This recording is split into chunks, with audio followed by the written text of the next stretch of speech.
Hello students, today we are going to learn a new topic, the Indian independence movement from subject history. So as we know, the Indians were under the British rules. Our country was under the British rule for nearly 150 years.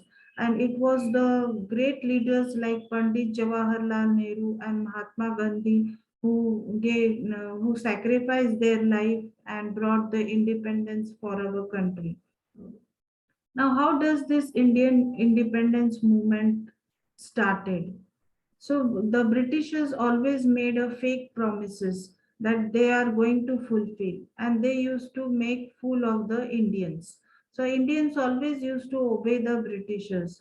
When Gandhiji came to know about this oppressive rule of the Britishers, he launched the three major campaigns in the Indian independence movement. The first is the non-cooperation movement, the second is the civil disobedience and salt satyagraha movement, and the last one is the Quit India movement.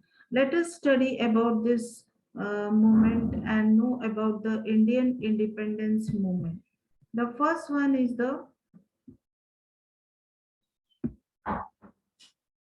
non-cooperation movement. The non-cooperation movement was started in the year 1919 to 1922. So it means non-violent or ahimsa. The Indians refused to buy British goods and adopt the use of handicraft, promoting self-reliance by spinning khadi, buying Indian goods only, and boycotting British goods. So what is this non-cooperation movement? It means the Indians are going to refuse all the British goods. Nobody is going to buy the British goods. Everything will be made with their own hands, like a live example is spinning the khadi. Now you can see here the picture Mahatma Gandhi himself sitting and spinning the khadi. So in this way, all the peoples they started spinning the khadi and making clothes with their own hands. And in this way, they became self-reliant, means self-dependent. Nobody is going to buy the British goods. Everything will be made in their own hands, and they started boycotting the British goods. A bonfire was made and all the British goods were burned. Indira Gandhi were in her early childhood, she got a baby doll. She herself came forward it because it was not of the Indian good. So she herself came forward and threw that baby doll in the bonfire. So this was the great awakening among the Indians to fight against the Britishers. So non-cooperation movement was a very remarkable movement to bring the independence in the country.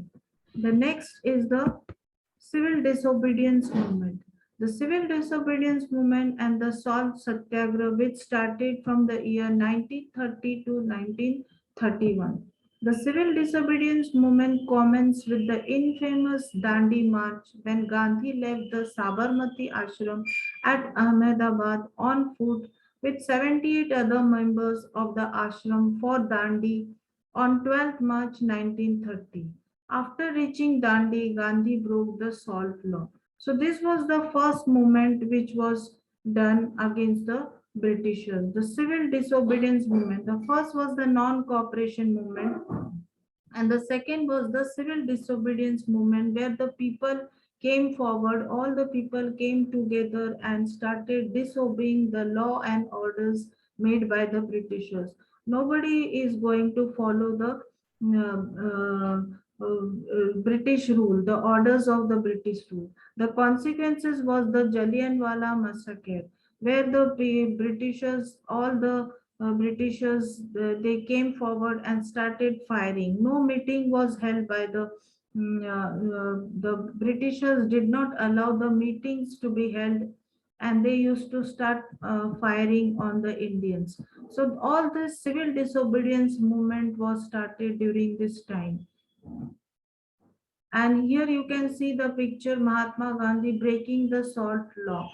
The salt which was easily available was also imposed tax. So Mahatma Gandhi, he with some 78 members, he marched from Sabarmati Ashram. He took a march to Dandi River and broke this salt law.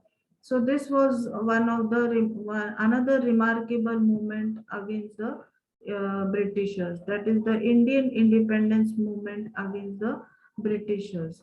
The next is the Quit India movement. The last is the Quit India movement, which started from 1940 to 1942.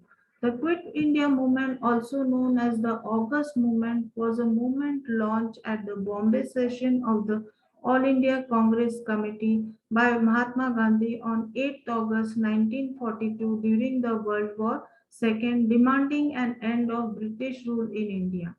Gandhi made a call to do or die in his Quit India speech in Bombay on 8th August 1942 at the Gwalior Tank Maidan. So here you can see Mahatma Gandhi making a speech in the Gwalior Tank Maidan. And the slogan of the speech was do or die. So everyone of the country, each people in the country, they came forward and marched against the Britishers. They no longer wanted to be under the British rule. There should be an end to the British rule. During the World War II, so during the World War II, when the Britishers wanted the help of the Indians to fight again in the war, during that time, all the Indians, they came forward and they did not want to take part in the war, and they all made a slogan, do or die, against the Britishers.